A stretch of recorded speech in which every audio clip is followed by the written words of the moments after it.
Yo, what's good, Auburn family? War Rapport here. It's your man Ike Jones and the man Mike G. What's going Before we on? get into this, formalities. Follow us on the social media platforms. That's Twitter and Instagram at the War Rapport.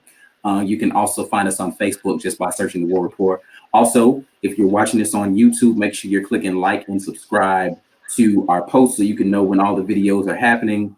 But we here, man. It is Iron Bowl Eve. What's good? What's good, man? Eve of the Iron Bowl, indeed. Yeah. Tonight we wanted to bring you guys a little tidbit about matchup tomorrow that we think is going to be super important. We've got this heralded group of Alabama wide receivers versus what really I think is an underrated Auburn defensive backfield. So I think a prime matchup is going to be Noah Igbinoghene against Devontae Smith. I'll be interested to see if they try to line him up on Jerry Jeudy to see how that goes. But I'm assuming that this Alabama offensive staff is going to have a plan to try to neutralize our pass rush. Yeah, for and sure. what's that? And what that means is that Mac Jones is going to get the ball out of his hands quickly, and that means that our defensive backs are going to have to cover. They're not going to be able to depend on the defensive line to kind of bail them out and force Mac Jones into some bad throws, at least early in the game. So I would look for Alabama actually to drop back early, quickly, three-step drops, bang on slant routes, quick outs, anything to kind of settle Mac Jones into the game. And, if you look at, what these guys did last week against Sanford, I know it was just Sanford, but Christian Tutt had a big day. They made some very athletic plays on some balls. So I'm looking for them. I'm actually looking for Christian Tutt and Jeremiah Denson to actually have a really big impact on this game. Yeah, so I think we're going to have a similar strategy against Alabama that we did against LSU. Just because of what you just said, short passing attack is really where I think Alabama is going to try to focus in on. I actually expect to see at least, if not more, but at least 7 passes going to their running backs. So whether that's screen passes or some sort of wheel routes, they're going to have at least 7 running back targets in the passing game, at least.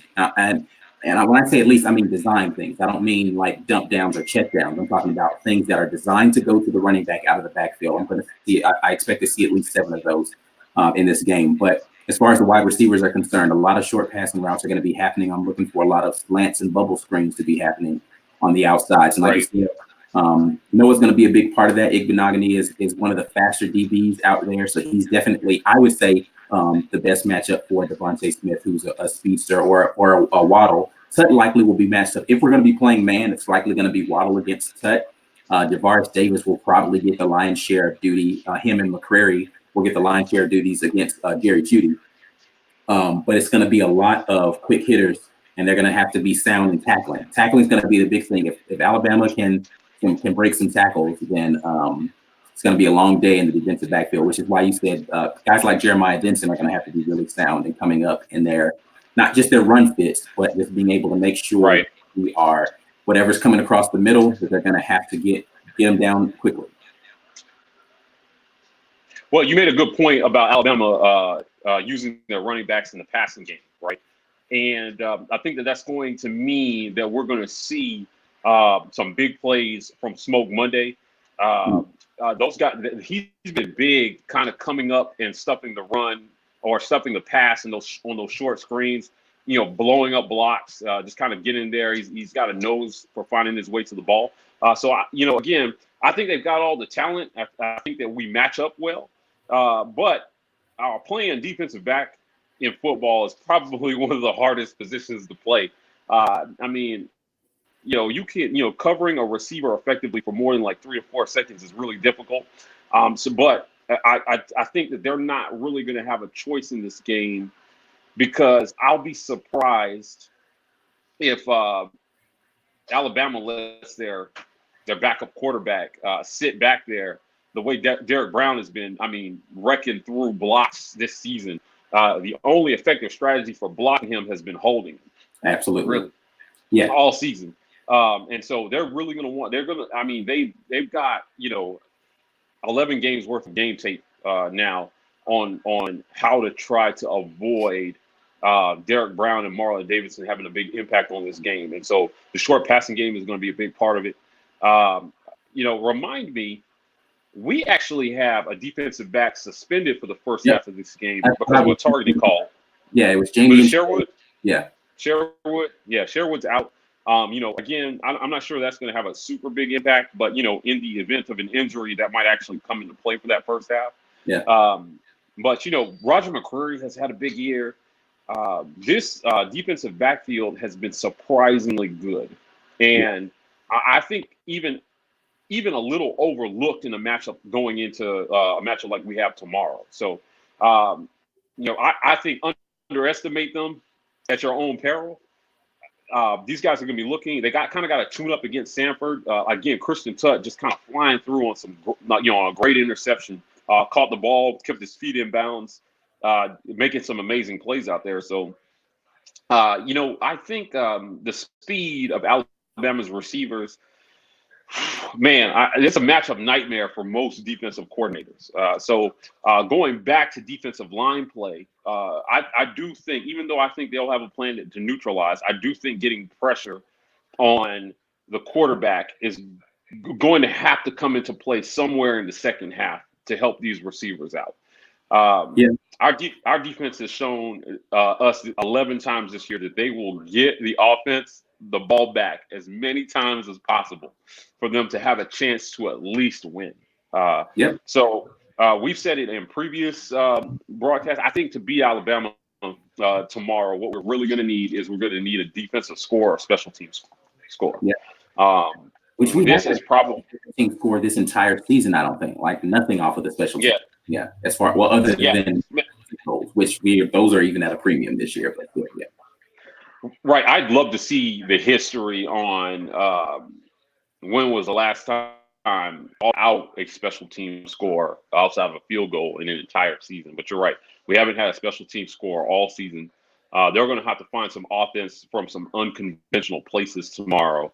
And you know what? That's actually really sad to say, saying that we need our defensive backs to come through and get a pick six or something to win this game, because this is probably the worst Alabama defense that we're going to play or have played in a really, really long time. They're giving up points to everybody.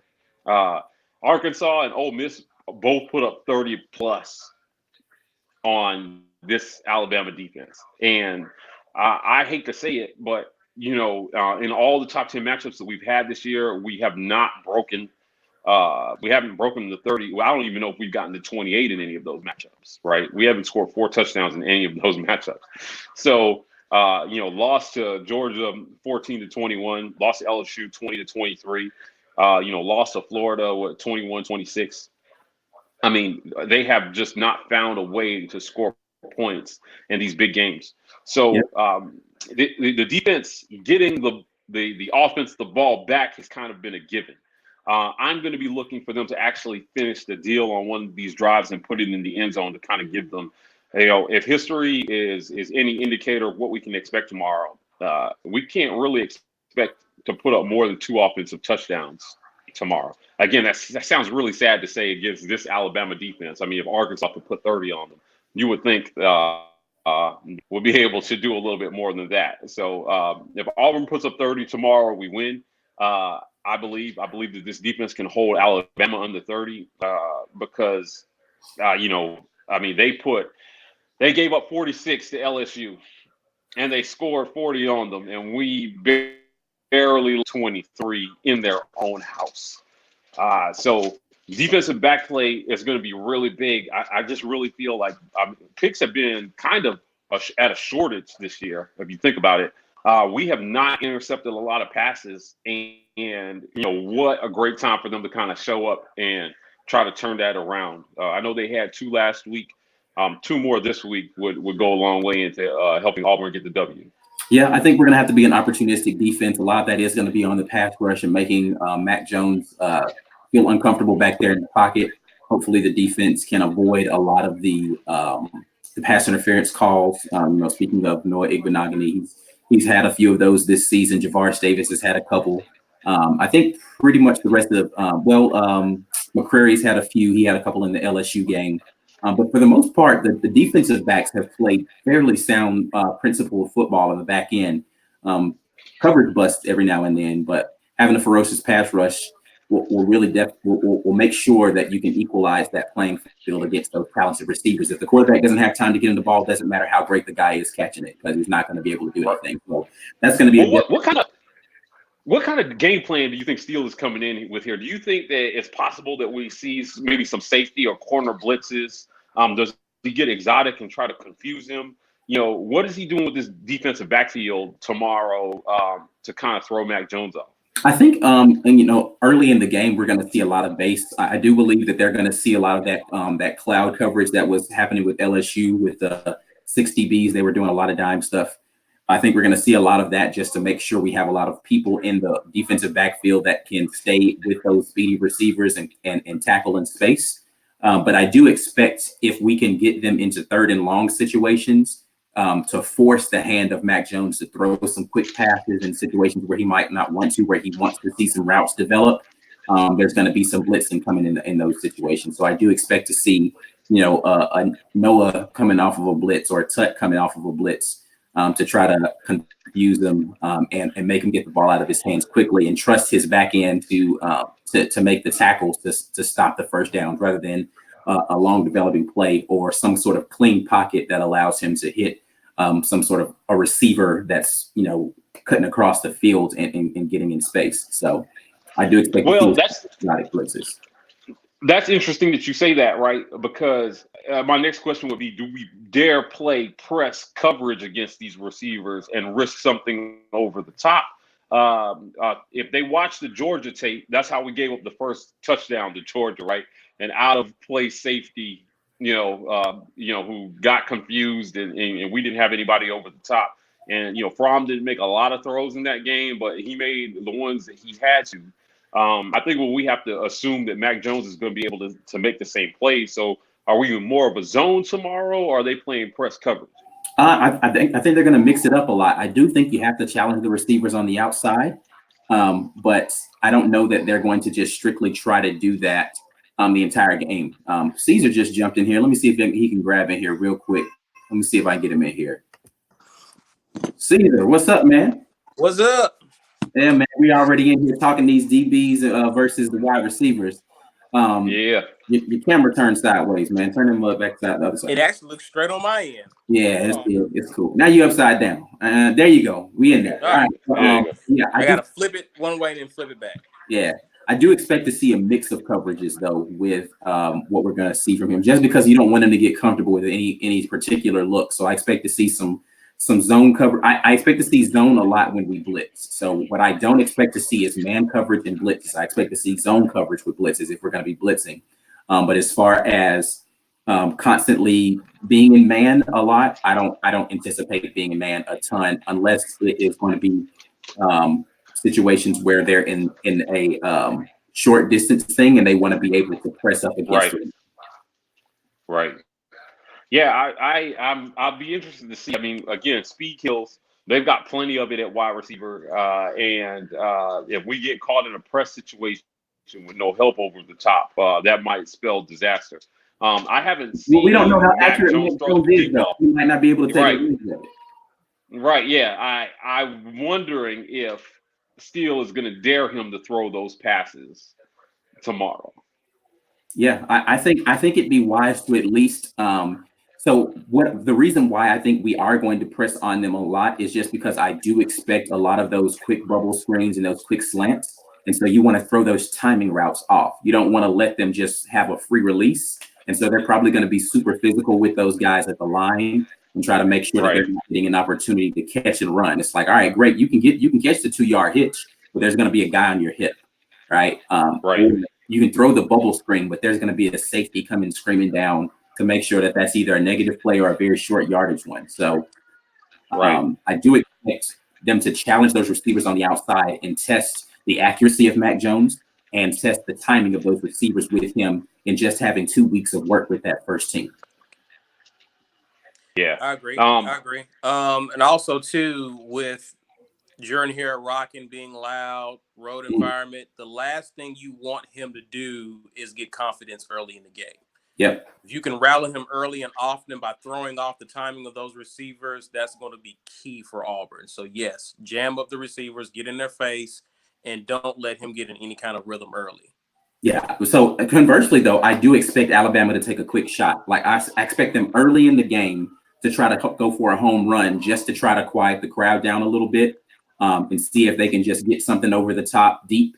I don't know how successful that's going to be because usually with those longer routes means that you've got to protect longer, even though Alabama, they've been decent with keeping Tua upright, but Tua's a lot more mobile than Mac Jones is, so he's able to be a little more slippery in the pocket. I think Mac Jones is a bigger guy, so he can probably take the hits a little bit more. But I expect to see him on his back a lot. Like even if he's getting the ball off, I expect guys to be around his legs.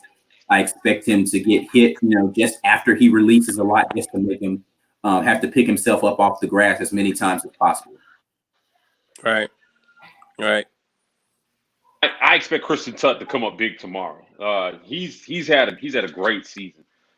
He's kind of made a name for himself this season. I hope he etches himself into Auburn lore tomorrow to give us a chance. And same with Smoke Monday, man. Listen, this kid is 100% fearless, right? And I think that Steele's going to have to do a good job of putting these guys in some positions to kind of make play. And that's why I asked about the press coverage. Like, are we going more for a jam and stop kind of defensive play against Bama tomorrow? Or is he letting those guys sit back there and letting their instincts take over to try to make a play on the ball?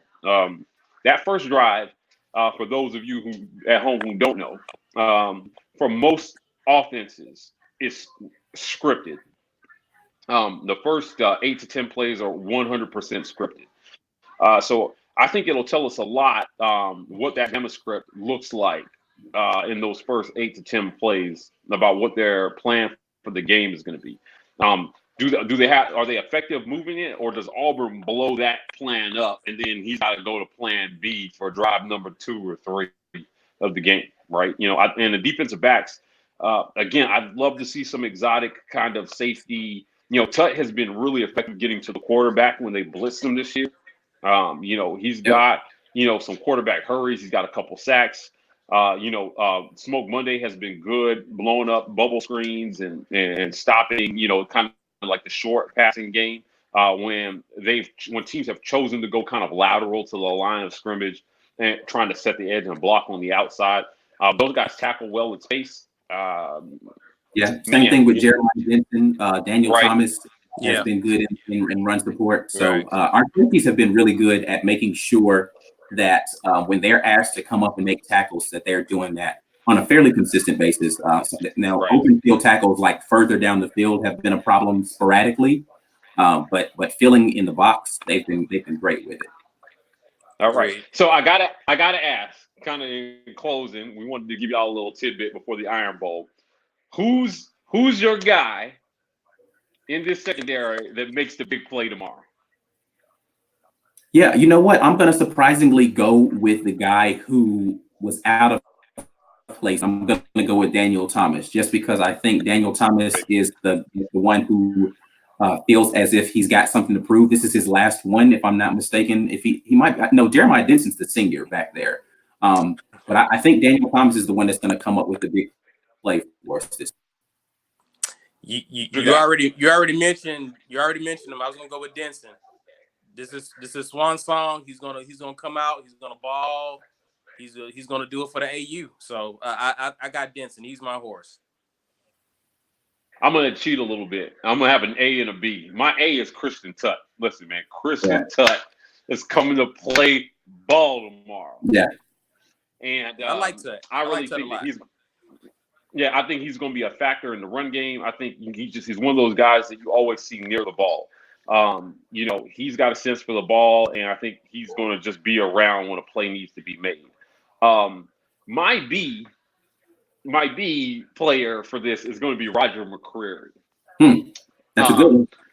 You know, I think then in a lockdown situation where everybody's got their man, and you know, again, this Alabama offensive staff is going to look for the guy that they can pick on, and I can see somebody who is not as heralded kind of stepping up and making a play, but just because they're deciding to throw his way.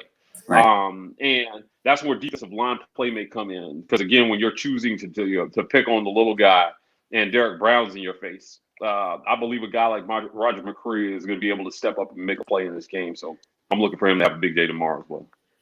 Yeah, I think the defensive backs are going to get a lot of work tomorrow. We're going to see them get opportunities to get picks. It's supposed to be kind of a messy game, so that might play in our favor with them in the defensive backfield being able to take advantage of a ball that slips out of his hand, or and maybe even neutralizes some of the speed of those receivers, being able to get upfield as quickly on some because honestly, I think we're going to be sitting on the slant routes. We're going to be sitting on the underneath stuff, so they're going to be having to do some double moves.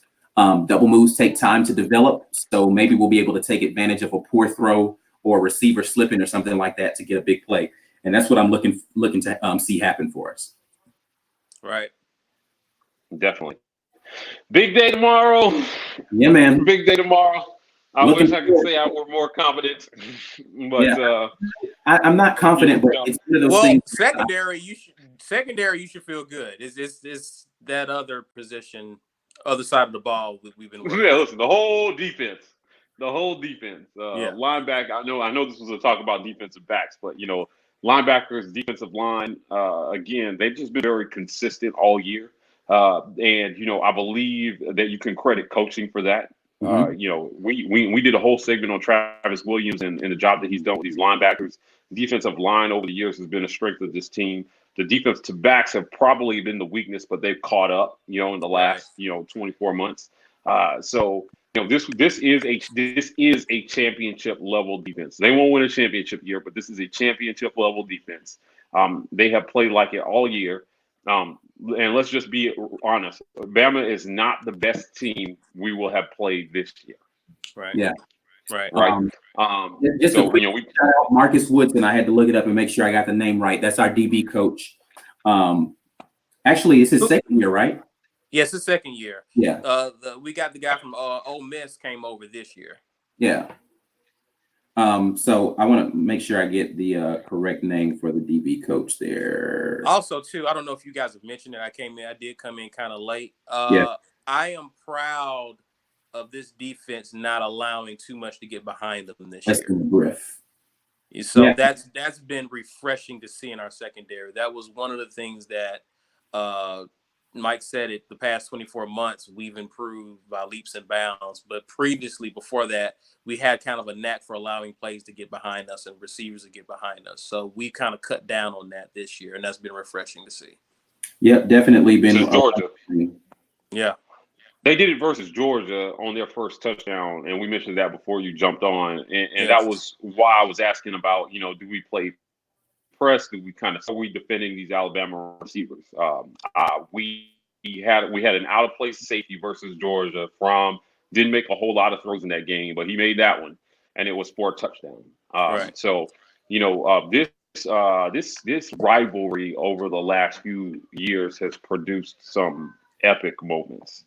And I think that going into, Auburn has been relegated to spoiler this year. Alabama still has an outside shot at that fourth spot in the playoffs. I really believe if they beat us tomorrow, they're in.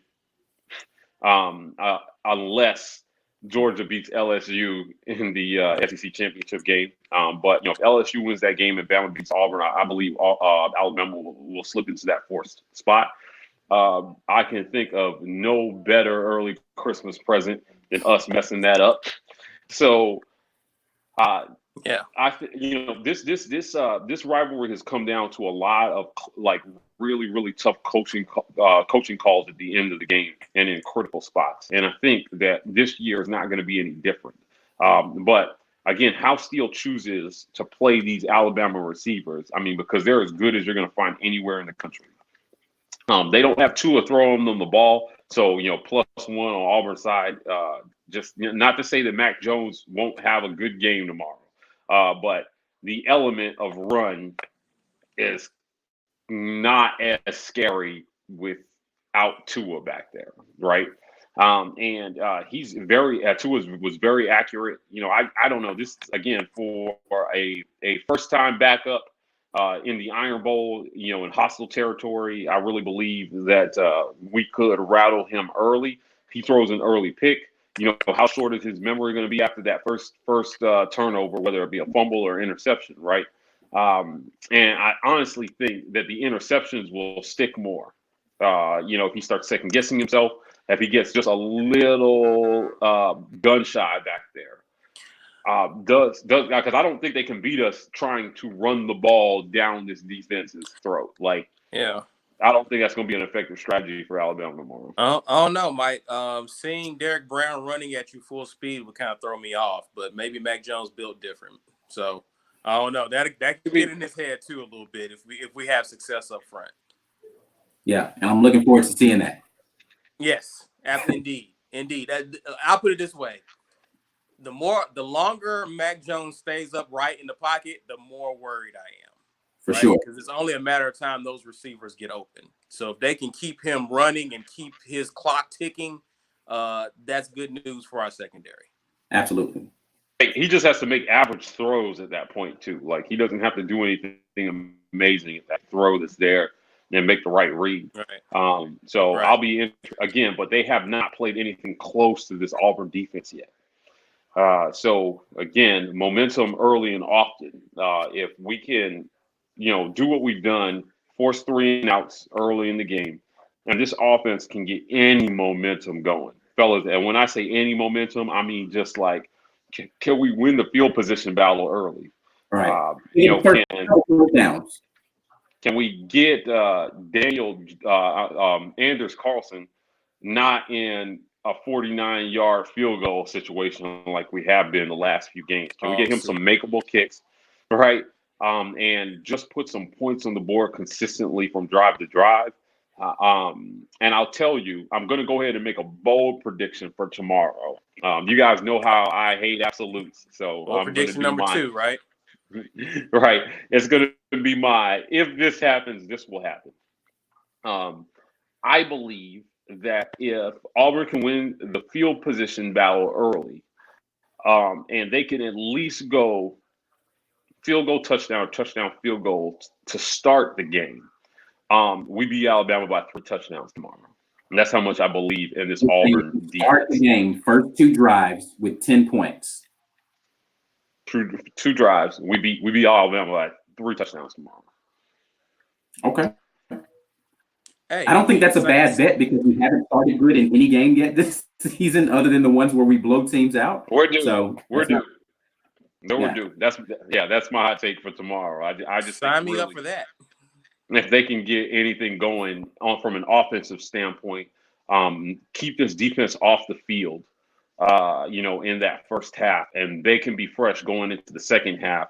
Steele will unleash the Kraken and in the second half, and he'll go for the kill shot. I hope that the Gus Bus doesn't throw it into neutral in the third quarter if we're up, like he has been known to do in certain games, certain big games. That we will come up there and we play well offensively and get out to a lead, and then he stops doing anything. Puts it in cruise control at 20 miles an hour. Going tomorrow. I mean, if they get up, you cannot play not to lose, right? Because there's nothing to win at this point, right? There's no SEC West, there's no playoff, there's no SEC championship, right? You get up, you come out in the second half, guns blazing, and I'll go ahead and go against something that I've said, you know, on our previous shows and say this might be the only time where I'm okay with Bo Nix throwing the ball more than 30 times, given that he's, you know, at least at a 60% completion rate, you know, over 30 throws. So, you know, things are going really well if he's completing at least 60% of his passes at that clip. And I really believe these guys have a chance to run them off the field tomorrow with this defense. I saw what LSU did to them in their house, right? And that LSU defense is not great. We played kind of down to the competition in that game. But look what our defense did to their offense. right? I believe that we can do the same thing, if not more, to a Mac Jones-led Alabama offense. That's all I'm saying. So, Yeah, you know, I we mean, can hold the the likely Heisman front runner, yeah. you know, to 23 points in his own house. I believe that we can hold Mac Jones to less than that in our house. If we can do that, I think I don't want to give any too much because we still have the pregame tomorrow. But I do believe that if Alabama doesn't at least score 20, they lose. Sure. It basically it's the Georgia game. First one to 21 will probably win this thing. Right. The only thing that would keep us from scoring more than 28 against this defense, I think, is Gus. I hate to say it. I think that Gus is the thing that might hold this offense back from scoring more in this game. There's no excuse for it. They need to put up points tomorrow. You know, teams have put up points on Alabama. The two worst teams in the SEC have put up at least 30. We got them at home. They got to score more than 30 points tomorrow.